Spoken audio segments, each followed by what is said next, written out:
Hello guys everyone, Mahadev sir training centre में आप सभी का स्वागत है। आज हम लोग जानेंगे परकाल क्या है। आज हमको इसके बारे में जानेंगे कि परकाल क्या है या परकाल क्या होता है। जमीन को नापी करने के लिए एक परकाल अलग होता है और इंस्ट्रूमेंट बॉक्स में जो परकाल निकलता है वो अलग होता है। आखिर परकाल है क्या, परकाल से समझते क्या है, परकाल किस जगह पे काम आता है, और ज़मीन में जब हम लोग नापी करने जाते हैं तो परकाल क्यों ज़रूरत पड़ता है, आखिर परकाल ही होता क्या है, उसके बारे में हम लोग जानने का प्रयास करेंगे। क्योंकि परकाल आखिर जरूरी क्यों पड़ता है और उसके बारे में हम लोग जानेंगे। इसे देख सकते हैं परकाल क्या है, ठीक है। आज हम लोग जानेंगे उसके बारे में, आखिर परकाल कितना लंबा होता है, आखिर कितना से कितना तक होता है, ये भी तो हम लोग जानेंगे ना।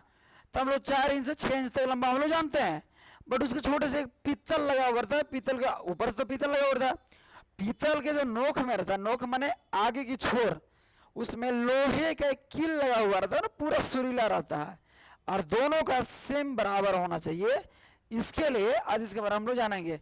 तो आप लोग पूरा गौर सुनेंगे और कॉपी में उतारने का प्रयास करेंगे। देख लीजिए आज क्या जानेंगे, परकाल क्या है, आज इसके बारे में हम लोग जानेंगे। परकाल जमीन की पैमाइश करने का एक यंत्र है। इसकी लंबाई यहां बताया जा रहा है, परकाल जमीन पैमाइश करने का एक यंत्र है। क्या है? एक यंत्र है। इसकी लंबाई 4 इंच से 6 इंच लेकर 4 इंच से लेकर 6 इंच तक होता है। 4 इंच से लेकर 6 इंच तक होता है। यह लोहे का या पीतल का बना होता है।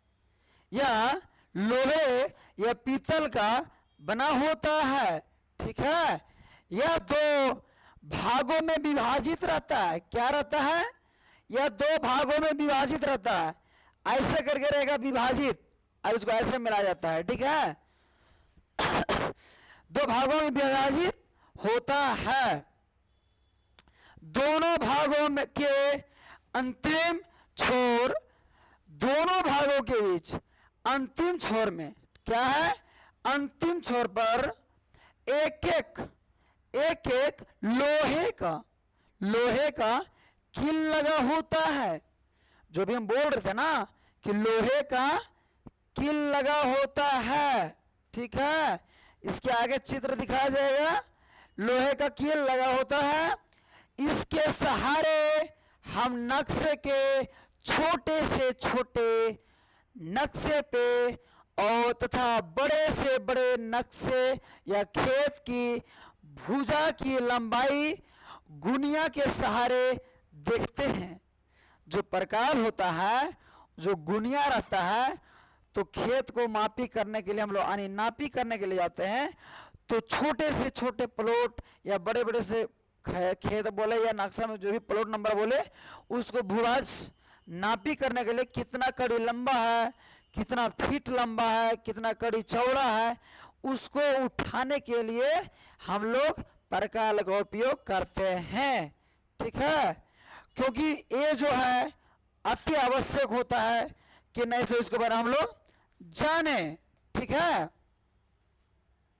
परकाल इस तरह से कम बराबर होना चाहिए और ये इसका जो है, जो देख रहे हैं आप गोल गोल में बीच में है, इसका 2 भाग में इसका विभाजित रहता है। देख सकते हैं 2 भाग में विभाजित रहता है और इसके लोहे या पीतल के बना हुआ तो रहता है यहां से यहां तक, बट इसके छोटे छोटे मैंने 2 जो है इसमें विभाजित, इसे पतले से छोर लगा हुआ रहता है। देख रहे हैं यहाँ पे पूरा पतले से पतले गुनिया में बैठने के लिए, क्योंकि उससे जमीन मेरा सही पकड़ाएगा।